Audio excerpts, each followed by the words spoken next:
yang tidak akan pernah mati. Apa yang mati dalam hidupmu saat ini?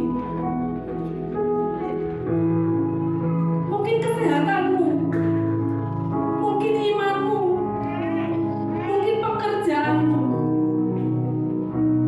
keuanganmu, hubungan keluargamu,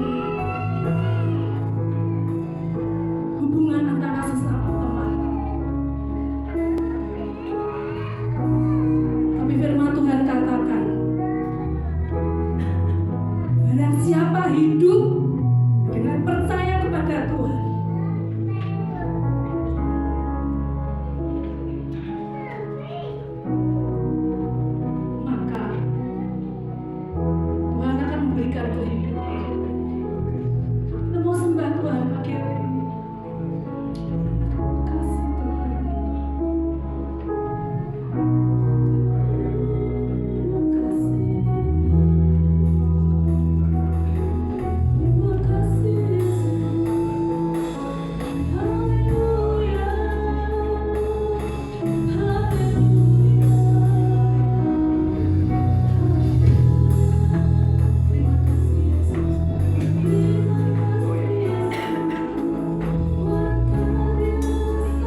pagi hari ini Tuhan dalam keadaan yang sehat.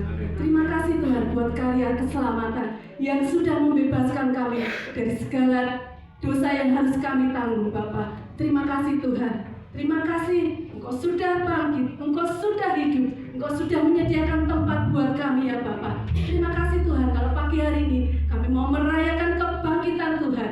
Biar Engkau hadir, Engkau bekerja di tengah-tengah setiap kami Tuhan, mengubah setiap hati kami ya Bapa. Terima kasih Tuhan, kami udah hadirat Tuhan, bekerja memenuhi pagi hari Bapa. Terima kasih Tuhan, di dalam nama Yesus kami berdoa dan mengucap syukur. Sama-sama kita mau serukan.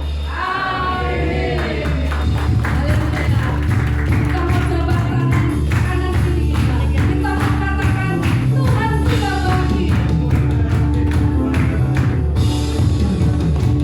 Rayakan, merayakan.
Bapak Ibu Saudara yang dikasihi Tuhan, pagi tadi ketika saya mempersiapkan berdoa di rumah, ada satu pertanyaan yang mendadak dalam hidup saya. Seandainya Tuhan tidak datang ke dunia ini, Dia tidak menebus dosa Bapak Ibu Saudara, apakah kita akan selamat hanya dengan melakukan kebaikan-kebaikan? Tapi karena kebaikan Tuhan, Dia utus putra satu-satunya datang ke dunia. Dia rela menderita, menggantikan dosa Bapak Ibu semuanya. Dia berikan hidupnya. Dia tanggung segala dosa. Dia rela mati di kayu salib, supaya kita yang tidak layak ini menjadi layak.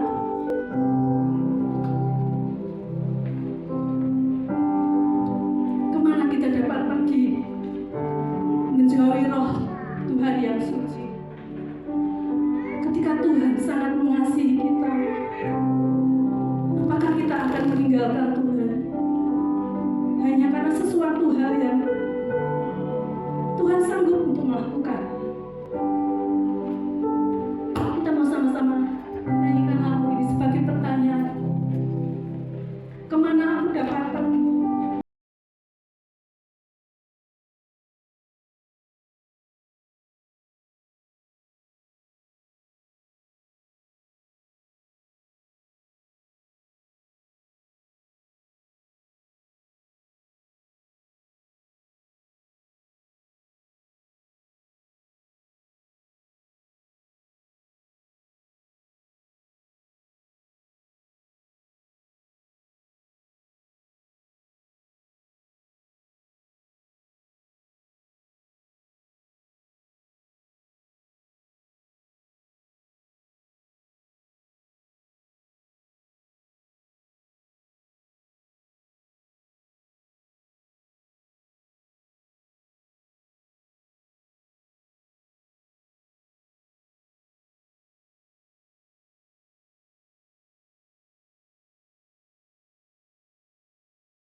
Bahkan sejak dalam kandungan, Dia menelan kita.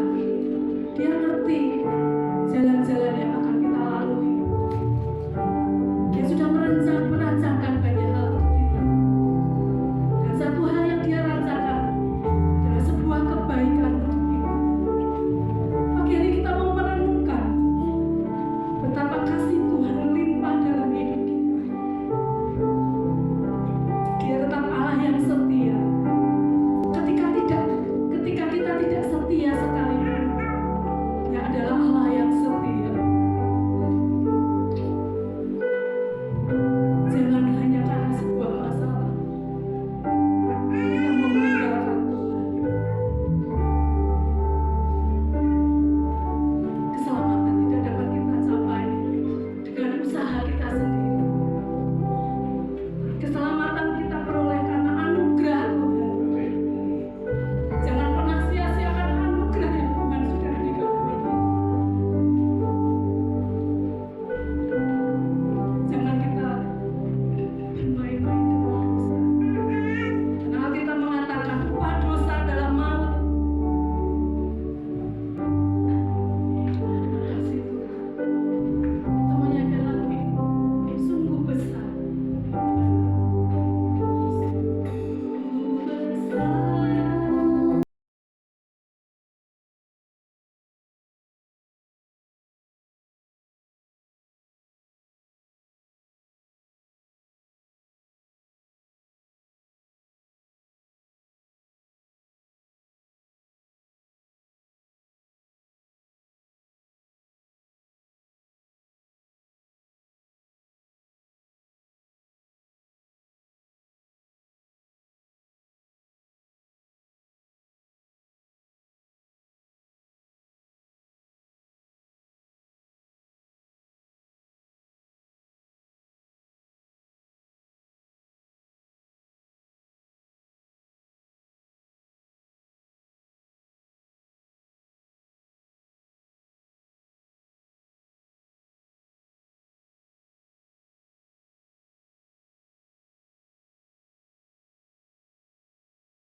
kasih anugerah-Mu Tuhan dalam hidup kami ya Bapa. Kami percaya Tuhan ada di tempat ini Tuhan.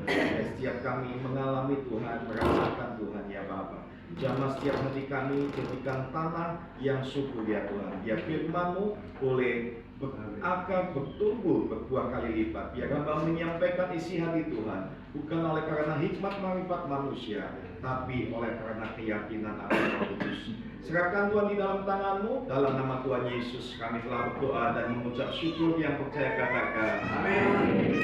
Bisa kasih salam kanan kirinya, katakan selamat Paskah. Yes.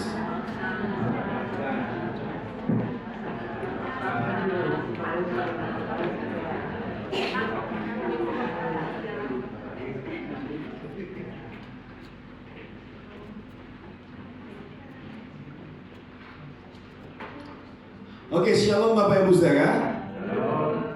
Nah Bapak Ibu Saudara, di Paskah ini kita akan membahas ketika luka tidak lagi disembunyikan. Karena apa Bapak Ibu Saudara? Karena sebetulnya ada luka yang tidak bisa disembuhkan selama itu masih disembunyikan. Nah Bapak Ibu, kita mau lihat dalam hidup ini, faktanya Bapak Ibu Saudara, kita itu sudah terbiasa kalau di depan orang ngomongnya baik-baik saja, tetapi sebetulnya jauh di dalam hati kita ada sesuatu yang tidak baik-baik. Di depan orang mungkin kita bisa senyum, tapi sebetulnya hati kita hancur. Di depan orang kita bisa mungkin fine-fine ngomong tentang A, tapi hati kita sebetulnya B, Bapak Ibu Saudara. Nah kalau kita mau jujur, banyak orang-orang yang saat ini hidup di dalam dua versi Bapak Ibu Saudara. Versi yang terlihat dan versi yang sebenarnya itu berbeda jauh Bapak Ibu Saudara. Nah kalau kita tahu juga Bapak Ibu Saudara, kadang kita terlihat tersenyum, kadang kita terlihat bisa melayani, tetap berjalan dengan baik seakan-akan hidup ini, tapi sebenarnya hidup kita itu mengalami kelelahan. Tapi kadang sebenarnya hidup kita itu mengalami tekanan Bapak Ibu Saudara. Tapi sebetulnya hidup kita itu mengalami luka yang belum selesai. Nah, karena itu kadang kita di depan orang bisa seakan-akan baik, tapi hati kita ternyata tidak. Atau di depan orang seakan-akan kita bisa sayang, tapi hati kita sebetulnya benci. Itu pun ada Bapak Ibu Saudara. Nah, Bapak Ibu Saudara, hal ini fakta yang terjadi di dalam dunia ini. Baik orang Kristen ataupun non-Kristen, itu seringkali melakukan hal ini Bapak Ibu Saudara. Nah, saya akan lihatkan Bapak Ibu Saudara, tapi sebetulnya kalau kita tahu pada waktu kita menyembunyikan hal itu, yang akan terjadi, sinyal tubuh itu akan akan terlihat dari sebuah sinyal tubuh juga Bapak Ibu Saudara. Karena kalau kita tahu, tubuh itu akan memberikan satu sinyal saat kita lelah kita tidak hilang, pikiran kita yang penuh, emosi kita yang meledak-ledak, kebencian atau amarah yang disimpan Bapak Ibu Saudara itu akan nanti masuk ke sinyalnya ke tubuh kita. Nah akan ada sesuatu yang kita merasa bahwa ada sesuatu yang di dalam diri kita itu kita abaikan dan itu akan kena ke tubuh. Bapak Ibu, beberapa waktu yang lalu ada satu orang artis yang namanya Vidi Aldiano yang meninggal dunia. Yang meninggal oleh karena penyakit kanker salah satunya. Nah, Anda tahu ternyata di beberapa media sosial itu hamba-hamba Tuhan membuat satu konten. Ini bukan konten saya, nanti saya lihatkan. Nah, tapi konten ini lumayan viral Bapak Ibu Saudara. Anda bisa lihat nanti. Nah, konten ini tapi saya potong karena di bawahnya itu ada gambar Vidi Aldiano-nya. Nah, Bapak Ibu Saudara, kontennya tentang ini Bapak Ibu Saudara. Kalau tumor, autoimun dan kanker itu bisa berbicara. Jadi Bapak Ibu Saudara dikatakan di sini katanya tumor itu dikatakan dengan aku tidak tiba-tiba, aku tidak muncul tiba-tiba. Aku lahir dari emosi yang kamu simpan sendirian, marah yang kamu tahan, takut yang kamu pendam, kecewa yang kamu telan diam-diam, semua kamu kumpulkan. Autoimun, aku muncul ketika kamu sering melawan dirimu sendiri. Di luar kamu selalu berkata iya, padahal di dalam hatimu sedang hancur. Kamu terus memaksa diri kuat sampai tubuhmu akhirnya ikut menyerah dirinya sendiri. Nah lalu dikatakan kanker, aku tumbuh dari luka yang kamu kunci rapat, luka yang kamu sembunyikan dari dunia, kamu pendam, kamu tahan, sampai kamu sendiri tersiksa. Cukup sadarlah, tubuhmu hanya coba berbicara. Nah dikatakan bahwa tubuh dan pikiran itu saling terhubung Bapak Ibu Saudara. Belajarlah melepaskan emosi, bukan memendamnya sendirian. Bapak Ibu, setelah saya lihat ini di dalam konteks medisnya, sebetulnya memang ada betulnya, tapi tidak sepenuhnya Bapak Ibu saudara. Tetapi yang betul adalah karena kanker autoimun dan lain-lain itu ada memang banyak penyebabnya. Tetapi hal yang betul yang saya dapatkan dari konten ini adalah kayak gini Bapak Ibu saudara, yang perlu kita tahu bahwa yang betul adalah ketika seseorang itu hidup di dalam stres yang berkepanjangan, ketika tekanan tidak dilepaskan, ketika hati terus dipaksa untuk seakan-akan kuat, maka tubuh itu perlahan-lahan itu akan terdampak Bapak Ibu saudara. Sistem imun itu akan lemah, tubuh menjadi rentan, dan kondisi yang bisa menjadi lebih berat. Bapak Ibu, Anda tahu kenapa pada waktu COVID itu banyak orang-orang yang lebih gampang untuk meninggal dunia daripada waktu kan seakan-akan seperti flu biasa aja ya. Kadang kita tidak tahu betulnya kita pun saat ini bisa kena COVID dan lain-lain. Nah, karena kalau kita tahu pada orang kena COVID, salah satu hal penanganannya adalah di karantina, kesendirian, kesepian, dipendam sendiri. Itulah yang membuat salah satu sistem imun itu malah tambah parah Bapak Ibu. Dan itulah yang akan bisa membunuh, salah satunya kesepian, memendam itu Bapak Ibu saudara, itu yang bisa membunuh Bapak Ibu saudara. Nah, tapi sayangnya Bapak Ibu saudara, saya paham bahwa stres atau sesuatu yang dipendam itu akan berdampak bukan cuma masalah kanker autoimun ataupun tumor, tapi bisa ke tempat lainnya, mau ke jantung, mau kemanapun itu bisa Bapak Ibu saudara. Nah, permasalahannya adalah Bapak Ibu saudara, sejak dari zaman dulu manusia itu senangnya menyembunyikan Bapak Ibu saudara. Masalah manusia itu adalah menyembunyikan dosa, menyembunyikan luka Bapak Ibu saudara. Itulah kebiasaan manusia dari zaman saat jatuhnya dosa Adam dan Hawa. Dia lari sama Tuhan, bukannya mendekat minta ampun sama Tuhan, tapi dia lari, mereka bersembunyi. Dan sampai saat ini kebiasaan manusia itu yang ada di tempat ini, menyembunyikan luka, menyembunyikan rasa sakit hati, menyembunyikan kelelahan Bapak Ibu saudara. Kelihatannya memang mungkin di luar kuat, tapi ternyata di dalam itu rapuh Bapak Ibu saudara. Nah Bapak Ibu, kalau kita melihat hal ini Bapak Ibu saudara, ini yang sering terjadi dalam hidup kita.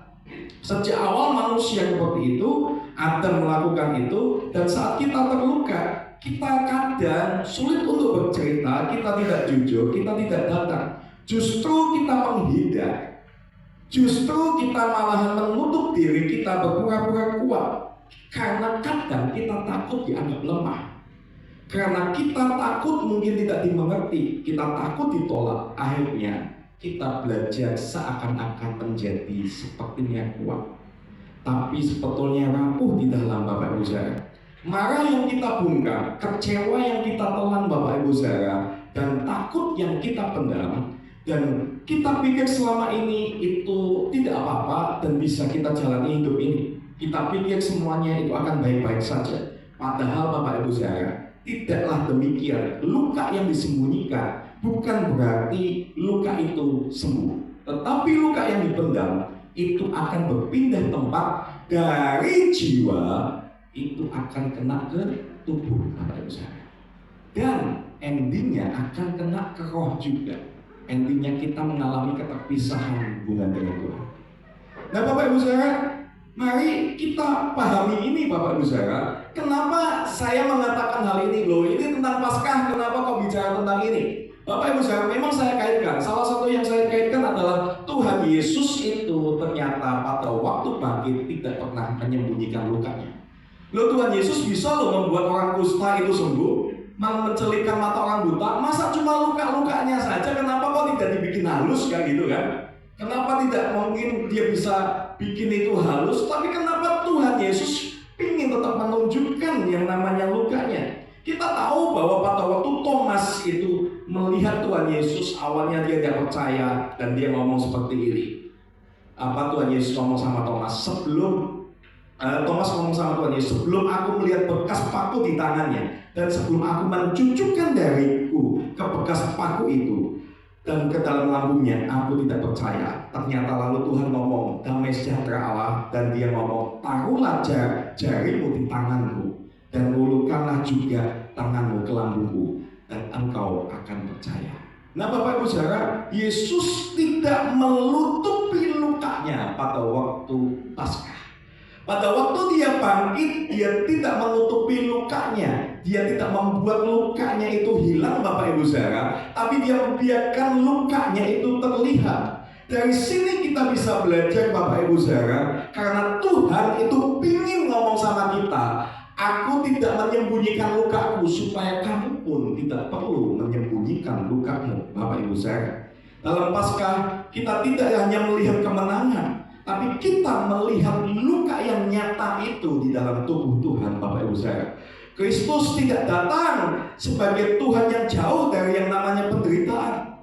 Tuhan pun mengalami penderitaan. Tuhan ingin ngomong, aku pun di sini menderita. Dunia itu bicara tentang penderitaan. Dia mengalami pengkhianatan juga. Dia mengalami penolakan Bapak Ibu Saudara. Dan dia juga mengalami penderitaan secara fisik. Bukan bahkan yang namanya kematian, dia juga alami. Dia disalibkan Bapak Ibu Saudara, tapi dia menang atas hal itu Bapak Ibu Saudara. Bapak Ibu Saudara, setelah dia bangkit, dia tidak menghapus lukanya, tapi dia tetap memiliki luka bekas paku, bekas tombak di lambungnya, karena Tuhan ingin menyampaikan kepada kita bahwa aku tidak menutupi lukaku, supaya kamu pun bisa dipulihkan dan tidak menyembunyikan lukamu yang selama ini. Bapak Ibu Saudara, Paskah bukan berarti tentang hidup kita tanpa luka, tapi Paskah adalah tentang luka yang sudah ditebus dan luka yang sudah dipulihkan sama Tuhan.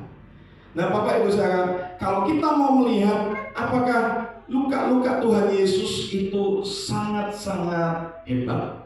Selain masalah penolakannya, dia ditolak oleh beberapa orang, dia dikhianati sama murid-muridnya sendiri, dia dijual sama murid-muridnya sendiri. Kita mau lihat lukanya kalau mungkin secara tubuh supaya saya bisa menjelaskan sedikit-sedikit. Bapak Ibu, kalau kita tahu pada waktu Tuhan Yesus di Taman Getsemani, dia mengalami yang namanya keringatnya itu bercampur dengan darah. Itu adalah proses hematidrosis. Stres psikologis yang ekstrim menyebabkan pembuluh kapiler di kelenjar keringat itu pecah dan darah itu keluar bersama dengan keringat Bapak Ibu Saudara. Dia mengalami itu juga. Dan Tuhan tidak pernah mungkin seakan-akan kalau Alkitab pun membukakan tentang itu. Bukan berarti Tuhan kita lemah. Karena Tuhan kita pun tahu bahwa stres itu dia juga alami Bapak Ibu Saudara. Dan Tuhan juga catat ini, dan dia tidak malu dicatat di dalam Injil pada waktu dia mengalami stres yang begitu beratnya. Karena dia ingin kita pun tidak perlu malu dengan luka kita, Bapak Ibu Saudara. Setelah dia mengalami itu pada waktu di Taman Getsemani, waktu dia ditangkap, dia dipukul Bapak Ibu Saudara. Yesus ditampar, dipukul, dihina, diludahi. Memar pada wajahnya itu Bapak Ibu Saudara mengalami pembengkakan, trauma yang namanya fisik dan emosional. Nah saya pernah memang membahas tentang luka-luka Tuhan Yesus itu menebus beberapa hal area di tempat kita. Tapi saya tidak bahas tentang ini. Nah luka memar itu kita tahu ya, memar itu adalah darah yang ada di dalam tapi belum keluar. Nah itu tuh menebus motivasi hati kita yang salah, yang kita mungkin belum melakukan sesuatu tapi kita ada motivasi jahat, itu Tuhan juga sudah tebus Bapak Ibu Saudara. Lalu kemudian setelah itu kalau kita tahu cambukan Romawi itu memakai flagrum Bapak Ibu Saudara, dicambuk dengan tali berkulit, itu kayak gini, logam dengan kayak logam tulang-tulang, itu yang kayak gini, dan itu pada waktu dipukulkan, ditarik, itu pasti akan keluar sampai sedikit daging-dagingnya. Nah ini luka yang sangat dalam, pendarahan yang sangat-sangat hebat Bapak Ibu Saudara. Resiko trauma organ dalam dan kehilangan darah itu sangat besar pada waktu dia dicambuk. Makanya Cambukan Tuhan Yesus dia 40 kali full. Karena kalau 40 kali full, yang pertama dia itu sudah bebas, yang kedua dia pasti akan langsung sudah mati di waktu itu, Bapak Ibu Saudara. Nah, ini di ujung kematian ya pada waktu itu. Lalu Bapak Ibu Saudara, mahkota duri dan pukulan. Itu tuh mahkota itu, duri itu bukan cuma ditaruhkan, tetapi setelah ditaruhkan itu dipukulkan loh Bapak Ibu Saudara. Anda bayangkan pada waktu helm aja taruhkan ke tempat Anda lalu dipukul dengan tongkat kayak gitu, pakai helm aja masih kerasa, apalagi dengan mahkota duri. Nah Bapak Ibu Saudara, luka ditusuk kepala dengan pendarahan yang hebat, nyerinya itu terus menerus. Bapak Ibu, saya pernah sampaikan bahwa yang namanya ini kenapa pakai semak duri? Semak duri itu melambangkan pada waktu Adam dikutuk. Semak duri itu melambangkan kemiskinan. Jadi pada waktu di mahkota ini, kemiskinan, kutuk kemiskinan itu sudah ditebus sama Tuhan. Tapi kenapa itu harus dibikin mahkota? Kenapa yang namanya semak duri itu dibikin mahkota ditaruhkan ke kepala? Karena sebetulnya kemiskinan itu bukan bicara tentang materi. Jadi orang mau punya uang banyak, tapi kalau mentalnya miskin, dia akan miskin. Tapi orang mungkin tidak terlalu uang banyak, tapi mentalnya kaya, Bapak bisa hemat, bisa manajemen uang, dia itu bisa untuk mengalami kelimpahan. Jadi yang dimaksud Tuhan Yesus, kenapa mahkota duri itu taruhkan juga ada di kepala? Karena ini bicara tentang pemikiran miskin, mental miskin, Bapak Ibu Saudara. Nah lalu Bapak Ibu Saudara, Yesus itu ternyata pada waktu, bayangkan ya, sininya sudah robek-robek semua, tapi dia harus mengangkut yang namanya balok kayu sekitar minimal itu 30, maksimal 50. Salib pada waktu itu ukuran beratnya adalah 30-50 kilo. Anda bayangkan, Anda kalau satu semen satu sak aja kata bingung, ini 50 kilo jatuh berulang-ulang kali. Punggungnya yang sudah terluka bergesekan dengan kayu yang kasar, Bapak Ibu Saudara. Anda bisa bayangkan itu bagaimana yang namanya Tuhan ini mengalami luka yang dalam. Lalu penyalipan, paku besi yang ditancapkan di pergelangan tangan, bukan di sini. Nah seringkali kan kalau kemarin ada beberapa hamba Tuhan melihat Tuhan Yesus di sini, tapi secara medis itu ada di sini, Bapak Ibu Saudara. Secara medisnya seperti itu.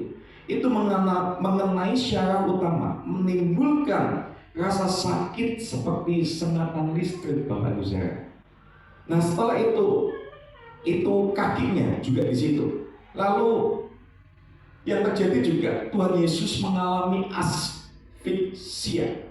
Posisi menggantung itu memaksa Yesus untuk bertumpu pada kaki yang dipaku ini, dan dia itu kesulitan untuk bernafas. Pada waktu dia kesulitan untuk bernafas, caranya untuk dia mengambil nafas, dia harus mendorong tubuhnya naik. Jadi pegang dari ininya Bapak Ibu Saudara, lalu dia naik dengan kakinya juga yang sudah dipaku, dia akan angkat ke sini dan dia akan turun, diangkat. Jadi dalam artian dia harus mengambil udara, dia mengangkat tubuhnya.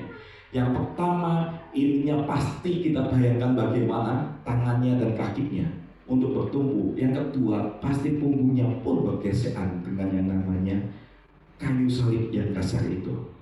Dan kemudian Bapak Ibu Saudara, dia juga mengalami yang namanya kehausan ekstrim karena dia kehilangan darah dan cairan tubuh, menyebabkan dehidrasi yang parah, Bapak Ibu Saudara. Dan kemudian kita tahu pada waktu dia kehilangan darah, mengalami asfiksia, itu menyebabkan dia memberikan nyawanya, Bapak Ibu Saudara. Nafas terakhir itu setelah penderitaan. Dan setelah itu Bapak Ibu Saudara, setelah meninggal pun yang dilakukan adalah tombak itu masuk ke dalam lumbungnya Yesus. Prajurit Romawi menusuk sisi Yesus, lalu keluarlah darah dan air. Secara medis ini menunjukkan bahwa cairan peridikal dan efusi itu membuktikan kematian yang nyata akibat shock, Bapak Ibu Saudara. Jadi ini memang untuk membuktikan bahwa Yesus itu mati, itu pada waktu dia ditusuk keluar darah dan air di situ, Bapak Ibu Saudara. Nah, Bapak Ibu Saudara, dan dia juga akhirnya dikuburkan dengan penuh luka. Dan kita tahu hal yang harus kita pahami adalah Tuhan itu tidak jauh dari luka kita. Dia pernah ada di sana. Dia tidak pernah berkata, sembuhkan dirimu, baru datang ke aku. Tapi dia berkata, datanglah kepadaku. Bapak Ibu, kayu salib ini, kita tahu bahwa di kayu salib terjadi pertukaran yang luar biasa. Dosa kita ditanggung oleh Yesus, luka kita dipikul olehnya, hukuman kita dibayar olehnya. Yesus tidak menghindari penderitaan, dia masuk ke dalamnya. Artinya Tuhan tidak jauh dari luka kita, Bapak Ibu Saudara. Dia pernah di sana, dia pernah dikhianati, dia pernah secara fisik menderita. Tapi Tuhan berkata, datanglah kepadaku. Datanglah dengan air mata, kelelahan, kebingungan, bahkan iman yang mungkin saat ini orang lain anggap lemah pun, itu tidak masalah karena Tuhan datang. Tuhan suruh datang, engkau yang letih dan lesu, datanglah kepada dia. Bapak Ibu Saudara, di salib itu, karena di salib tidak ada luka yang terlalu kotor untuk dibawa, dan tidak ada cerita yang terlalu rusak untuk dipulihkan dalam hidup ini, Bapak Ibu Saudara. Nah, Bapak Ibu, pas kita tahu pada waktu di salib itu yang namanya luka itu Tuhan tanggung. Tetapi kita tahu saat ini di Paskah Tuhan bangkit. Artinya luka bukan akhir dari penderitaan hidup kita. Tapi luka itu juga bukan penutup cerita, atau kematian itu bukan titik akhir kita, Bapak Ibu Saudara. Yesus bangkit karena kita tahu bahwa Tuhan itu sudah akan memulihkan setiap luka kita. Karena Bapak Ibu Saudara, kalau Anda bayangkan, walaupun Anda saat ini sudah umur mungkin tua, atau mungkin sudah 50, 60, atau 70, kadang luka pada waktu masa kecil kita itu masih kita bawa, Bapak Ibu Saudara. Dan itu membentuk karakter kita. Mudah tersinggung, mudah kecewa, mudah yang sedikit-sedikit kayak gini, kayak gitu. Itu tuh sebetulnya karena kita ngalami luka waktu masa lalu, waktu masa kecil, Bapak Ibu Saudara. Beberapa orang mungkin kita bisa mungkin gayanya baik di depan, tapi padahal itu sakit hatinya, Bapak Ibu Saudara. Itu sebetulnya ada luka masa lalu yang belum disembuhkan. Percayalah, ada banyak luka masa lalu kadang yang belum manusia itu sembuhkan pada waktu itu. Dan di dalam Paskah ini, Bapak Ibu Saudara, apa yang harus kita lakukan, respon kita, Bapak Ibu Saudara? Yang pertama, Bapak Ibu Saudara, berhenti menyembunyikan luka kita. Tuhan tahu posisi kita, Bapak Ibu Saudara. Tuhan tahu kondisi kita. Yang kedua, Bapak Ibu Saudara, belajarlah jujur di hadapan Tuhan. Minimal di hadapan Tuhan dulu, itu kita harus belajar jujur. Mungkin kadang kita ngomong, aku baik-baik saja. Sebetulnya kalau kita tidak baik-baik saja, ngomong sama Tuhan, Tuhan memang aku tidak baik-baik saja. Karena kelemahan itu bukanlah yang Tuhan tidak inginkan. Kalau kelemahan kita bawa ke Tuhan, itulah awal pemulihan kita, Bapak Ibu Saudara. Datang kepada Tuhan bukan dengan topeng, tapi dengan kejujuran, Bapak Ibu Saudara. Datang kepada Tuhan bukan dengan topeng, tapi dengan kejujuran. Karena gini, kalau kita sama Tuhan aja kita pakai topeng, apalagi sama sesama kita. Karena sama Tuhan yang Maha Tahu aja kita pakai topeng, Bapak Ibu Saudara. Apalagi sama sesama kita. Kadang mungkin salaman, senyum, tapi hatinya kecut, pahit, kayak gitu. Nah itulah Bapak Ibu Saudara, kita harus datang sama Tuhan bukan dengan topeng, tapi dengan kejujuran. Jangan jadi orang Kristen yang penuh dengan topeng, tapi dengan kejujuran. Nah Bapak Ibu Saudara, rawat diri kita untuk kita percayakan hidup kita itu sama Tuhan, Bapak Ibu Saudara. Nah Bapak Ibu, saya pastikan untuk kita paham tentang makna salib. Beberapa orang itu menganggap bahwa yang penting aku saat ini, hidupku itu kayak gini.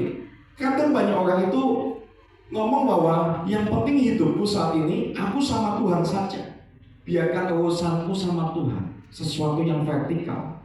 Bapak Ibu Saudara, kalau kita mengambil cuma hubungan kita sama Tuhan, yang penting hubunganku sama Tuhan pulih.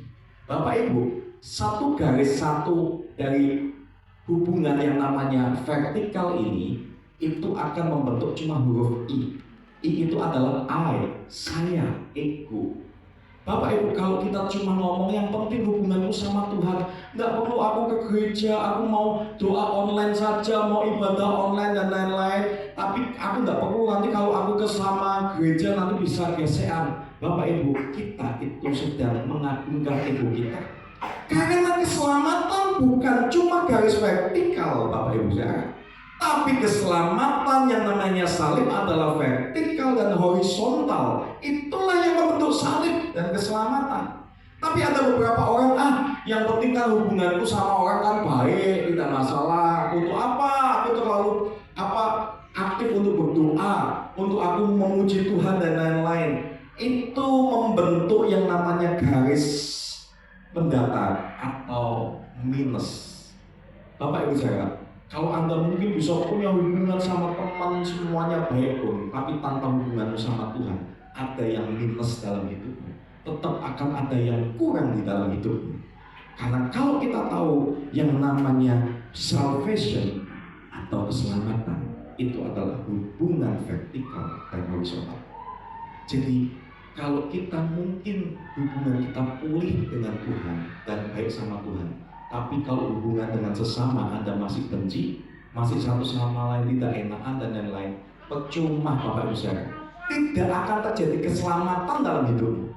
Dan kalau kita cuma hubungannya baik, ada satu agama yang hubungannya itu baik dengan orang, tapi dia tidak bisa kenal dengan Tuhan yang ada di atasnya.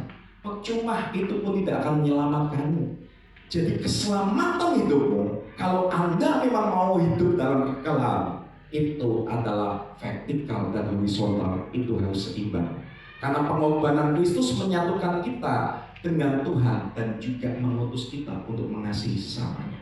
Kalau kita mengasihi Tuhan, tapi kita tidak mengasihi sesama, itu sama saja bohong.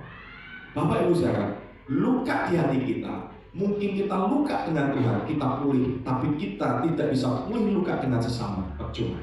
Mungkin kita pulih dengan sesama, tapi kita tidak bisa pulih juga dengan Tuhan. Itu pun percuma, Bapak Ibu saudara. Percayalah, keselamatan itu ada di dalam salib atau salvation. Jadi, kalau Anda memang orang-orang yang diselamatkan, kalau Anda memang orang-orang yang diselamatkan, hubungan Anda dengan Tuhan itu pasti baik. Dan hubungan dengan sesama pun pasti itu akan baik.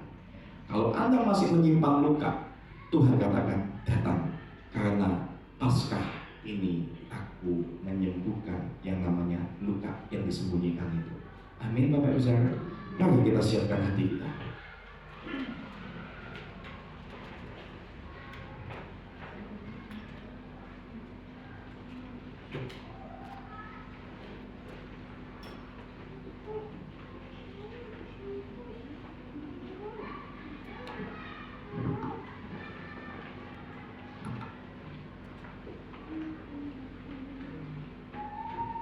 Bapak Ibu, Anda tahu sebetulnya intisarinya itu satu Bapak Ibu. Kekristenan itu intinya satu. Tahu Anda kekristenan intinya satu? Kekristenan itu bicara tentang kasih. Kasih kepada Tuhan dan kasih kepada sesama. Bukankah Tuhan waktu itu ditanya, Tuhan, hukum mana yang paling utama? Apa jawabnya Yesus? Hukum yang terutama adalah kasihlah Tuhan Allah dan kasihlah sesama.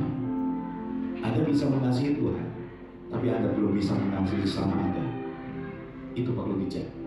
Mungkin ada luka yang belum disembuhkan. Percayalah Bapak Ibu saudara, kalau orang tanya, sebetulnya kita sudah diselamatkan atau belum? Tinggal cek aja. Kita itu sudah membentuk salib belum? Hati kita itu sudah bentuk salib belum? Apa kita cuma ngasih Tuhan tapi kita tidak ngasih sesama kita, masih ada kebencian? Atau kita mungkin bisa ngasih sesama kita tapi kita tidak pernah ngasih Tuhan memberikan petunjuk? Salib itu yang menyelamatkan, betul memang yang menyelamatkan. Permasalahannya Anda itu cuma membentuk huruf I atau minus. Kalau memang Anda tahu Anda Kristen, Anda harusnya punya salib itu. Ingat, Tuhan ngomong, inti utama dari ajaran Tuhan, kasihlah Tuhan Allahmu dengan segenap hati dan kasihlah sesama. Mungkin kita bisa lebih gampang untuk kita mengasihi Tuhan, tapi mengasihi sesama itu perlu kita lakukan. Memang sulit untuk mengampuni orang lain, tapi percayalah dengan kasih Tuhan kita itu bisa mengampuni orang lain. Tapi kalau kita belum bisa mengampuni orang lain, kemungkinan hubungan kita dengan Tuhan perlu kita tegakkan, Bapak Ibu Saudara. Mari kita siapkan hati kita, mari bangkit berdiri, Bapak Ibu Saudara.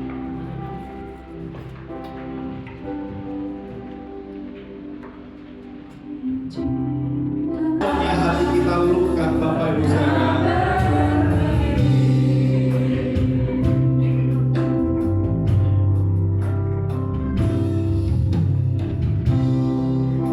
Betapa ku mencintai. Kemungkinan pada waktu masih kecil Anda, waktu masa lalu Anda waktu kecil, Anda pernah diperlakukan tidak adil. Atau mungkin pada waktu Anda masih kecil, waktu masa lalu, Anda pernah mengalami sesuatu yang tidak baik, Bapak Ibu Saudara. Anda butuh pengampun. Mungkin oleh orang tua Anda, mungkin oleh saudara Anda. Tapi itu berdampak sampai saat ini kita tua dan besar, Bapak Ibu Saudara.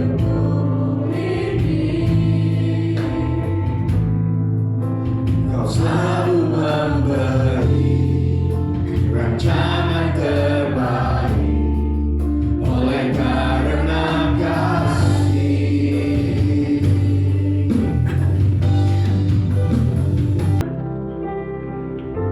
Bapak Ibu Saudara, Tuhan tahu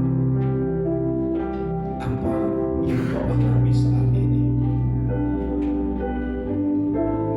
Jangan sembunyikan luka, bahkan luka yang ada di masa lalu. Minta Tuhan untuk kekuatan. Kadang Bapak Ibu Saudara, kadang kita mungkin secara tiba-tiba, mungkin kita bisa secara tiba-tiba kita bisa senang sekali, tapi tiba-tiba kita bisa langsung emosi, Bapak Ibu Saudara. Karena kemungkinan itu sebetulnya ada satu luka masa lalu kita yang belum dipulihkan saat ini, Bapak Ibu Saudara. Ingat mungkin pada waktu masih kecilmu, waktu engkau masa-masa kecil Anda, mungkin Anda pernah diperlakukan tidak adil dengan orang tua. Mungkin Anda pernah disakiti oleh saudara. Bapak Ibu, taruh tangan kita semuanya di dada. Biar Tuhan menyentuh hati kita. Jamah Tuhan di dalam nama Yesus. Jamah di dalam nama Yesus. Ampuni orang yang melukaimu, seperti Tuhan juga mengampuni orang yang menyakiti dia. Bukankah Tuhan juga mengajari kita berdoa? Tuhan ampuni aku, karena aku sudah mengampuni orang yang bersalah kepadaku. Kalau Anda tidak bisa mengampuni orang yang bersalah kepada Anda, percayalah Tuhan tidak bisa mengampunimu, Bapak Ibu Saudara. Percayalah Tuhan tidak bisa mengampunimu. Kalau Anda dilukai, Anda tidak bisa mengampuni. Yang rugi bukan orang yang melukai. Yang rugi adalah kita, Bapak Ibu Saudara. Kita yang rugi, Bapak Ibu Saudara. Kita yang akan mengalami kerugian itu, Bapak Ibu Saudara. Bapak jamah buat saat ini ya Bapak. Yang rugi itu kita, bukan cuma hati kita, tapi tubuh kita pun akan kena, Bapak Ibu Saudara. Tubuh kita akan kena, Bapak Ibu Saudara. Sentuh setiap hati jemaatku saat ini ya Bapak. Di dalam nama Tuhan Yesus. Jamah Tuhan di dalam nama Yesus. Jamah Tuhan di dalam nama Yesus. Biar kami pulih ya Tuhan, hubungan dengan Tuhan, dengan sesama, dan itu akan membentuk imun tubuh kami lebih baik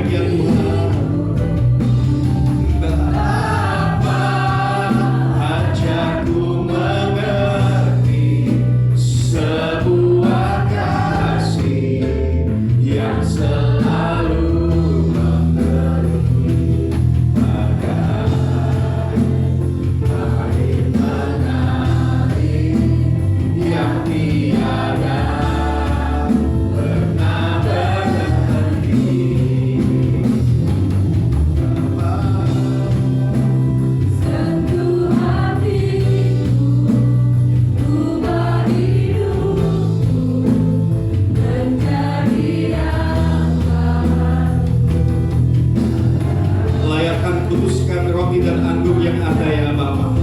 Kami akan mengambil ini. Kami percaya dengan tubuh darah Tuhan Yesus menyembuhkan setiap luka-luka yang ada. Di dalam nama Yesus,